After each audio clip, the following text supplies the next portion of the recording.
One of the downsides to selling on Amazon is that this is a cash-intensive business. That's just a fact. It takes a lot of cash, especially if you're successful, because you're constantly trying to get ahead of things and buy more inventory to fuel this flywheel. So cash flow is one of the most important things you can wrap your head around and really truly understand. And cash flow is probably the thing that kills more Amazon businesses than anything else. Product selection probably be number one. People get a product that's in a too competitive market or they don't understand their margins. But cash flow is the next thing that probably just it derails more people than necessary. It's just because they mismanage it. If you mismanage cash flow, good luck. This is not going to work. When I first started, I actually mismanaged the cash flow on one of my accounts, and it tanked it. And I ended up having to come out of my pocket and pay some stuff. So just because I didn't pay attention to it like I should have. So I just want to give you a few tips on ways to actually improve your cash flow so you can hold on to your cash as long as possible and deploy it in the best way possible. Now, one of the ways is to minimize your inventory. Don't over-order your inventory. Now, typically you want to have about 30 days worth of inventory sitting in Amazon. And as a new seller, Amazon does have some limits on how much inventory you can send in. In the old days, you could pretty much send in whatever you wanted. But now you're limited to, as of right now, to about 1,000 units that you can send in to Amazon. And that's 1,000 units across multiple SKUs. So if you have 3 different items, you're going to have 1,000 total of all 3 of those added up. Now that number can grow over time as you start to sell. As you become a more experienced seller, that number will change. But starting out, it's typically around 1,000 units that you're allowed to send in. So that'll constrain you a little bit. But you got to make sure that you pick products that you're not going to run out of stock very fast on either with that thousand limit.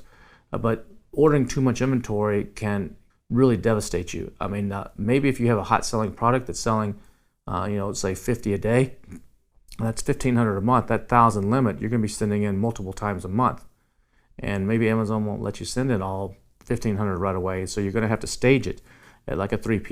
You're going to have to maybe order 4,000 or 5,000, send it into a 3PL, an outside warehouse, and every few weeks they send some more into Amazon so that you can stay in stock. And that's okay, but don't get too greedy and overorder your inventory. That can tie up too much of your cash too easily.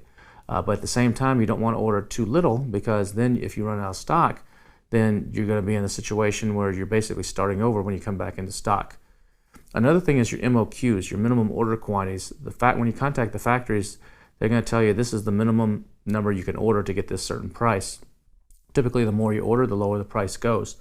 But you can negotiate those. Sometimes a factory will say, well, we won't do business with you unless you order 3,000 units. That's our MOQ.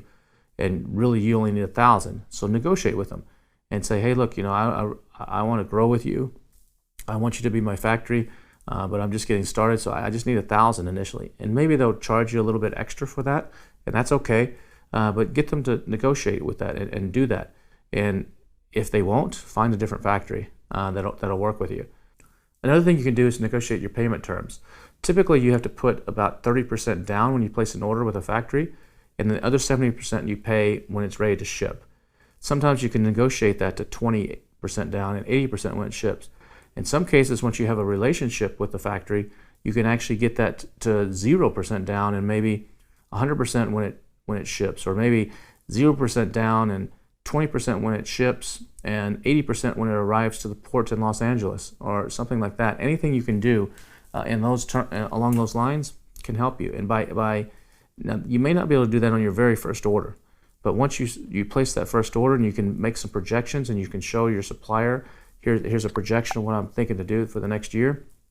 Perhaps they'll work with you. Like, yeah, we want to grow with you. Let's be partners in this, and they'll help you on the cash flow. That can be very, very important.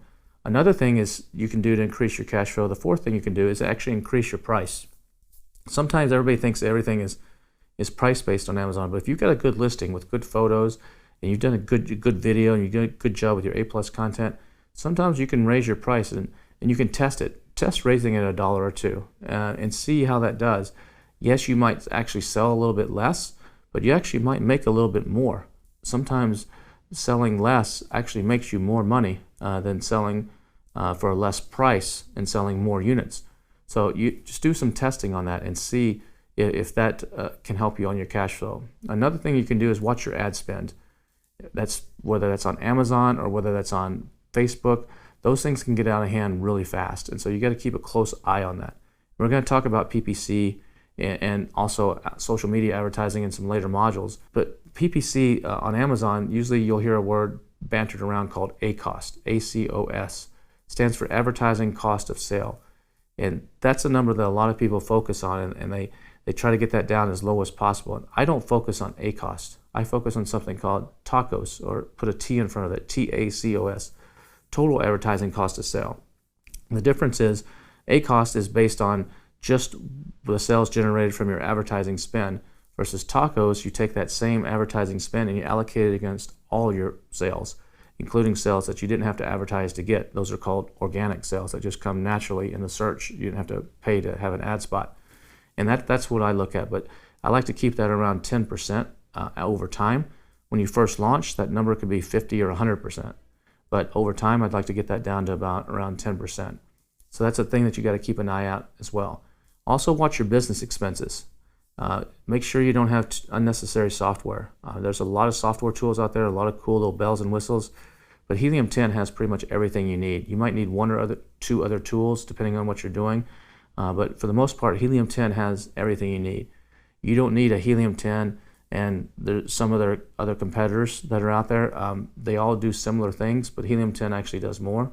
And you want to, even though sometimes the results might be different, and when you're looking at different tools, because they're using different estimating algorithms, if you're using the same tool, everything's going to be consistent, and it's going to be all relative. So that's very important. So watch your business expenses. Don't go too crazy on spending on, especially on software. That's where people can it can start adding up really, really fast.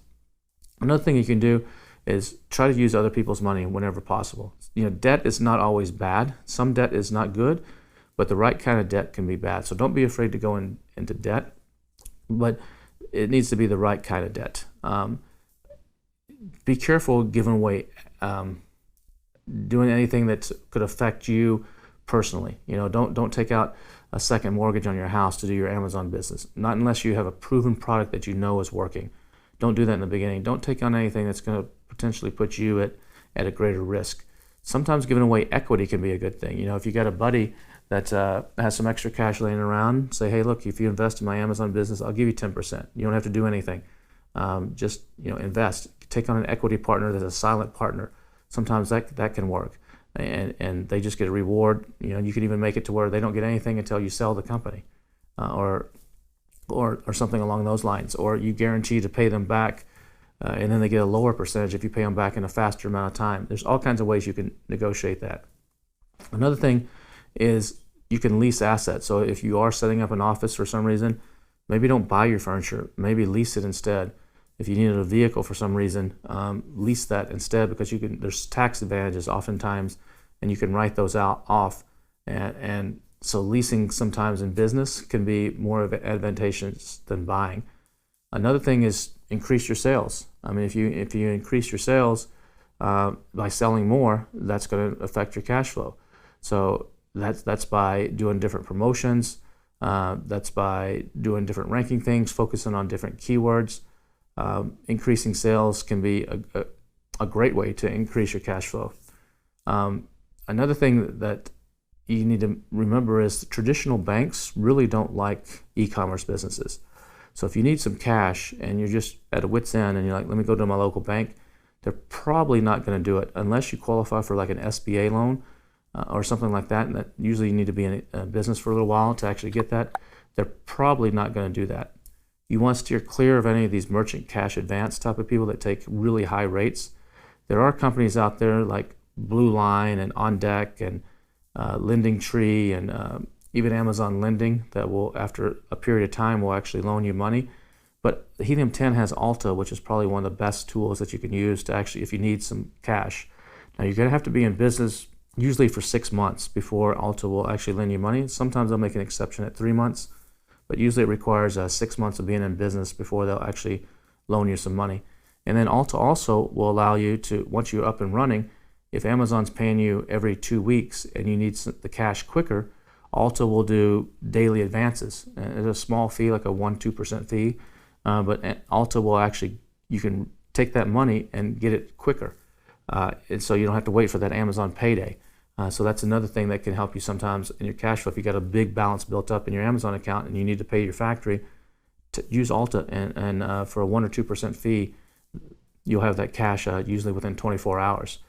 So another thing you can consider is using sites like Indiegogo or Kickstarter. Those are crowdsourcing sites where if you have a brand new product concept, you might be able to raise some money there, but that's a whole different business model and takes a special skill set. Most of those actually fail. So if you're going to go that route, just be careful, make sure you do your homework, but they can be a good way to do it. Another great resource is a book called Profit First for E-commerce.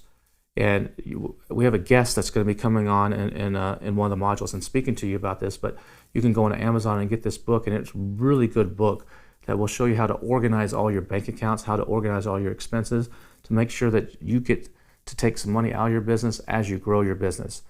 And it's a really good book to take a look at, so I would encourage you to go download that or buy that on Amazon, and then make sure you pay attention to the module here in the course where we talk about that. Now, if you do need to get a loan, there's a few criteria that most lenders are going to look at that you just need to be aware of. Number one is you usually need at least 3 months of being in business before you can get a loan. Sometimes it's 6, sometimes it's a year, depends on the amount of the loan, but typically 3 months is the bare minimum. You're also going to need a credit score, personal credit score in the U.S. of probably 620 or higher to qualify for most loans. And you're going to need to be a U.S. citizen to get a loan in the United States in most cases. You got to make sure you don't have any negative stuff, no liens or no recent bankruptcies or anything.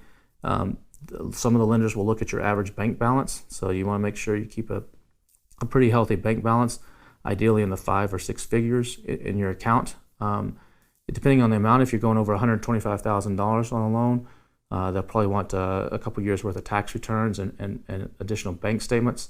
So those are some things you got to make sure you have in line if you're going to actually try to apply for a loan from a traditional lender. I would avoid doing any kind of personal guarantees if at all possible. You might have to do that if it's your rich uncle or your buddy. They may want a personal guarantee, but whenever you can, try to avoid doing any personal guarantees, and don't put anything at risk that you don't want to lose. Another way to actually generate some money is by credit cards. Now, most of your suppliers won't take a credit card as payment, but there are ways to actually do that. But there are a lot of credit cards where you can even get a cash advance on for a low rate or a one-time 3% fee, which can be really good. But if you have good credit, you can go to Bankrate.com in the U.S., and there's a lot of credit cards there that have a 0% interest rate that you can actually get. Sometimes a $10,000, $20,000, $50,000 line of credit, and you can use those if you need to as well to help get your business going. So I hope this has helped you understand the cash flow a little bit and give you a few little tips and tricks on how to generate some cash if you need to. And we'll see you in the next module.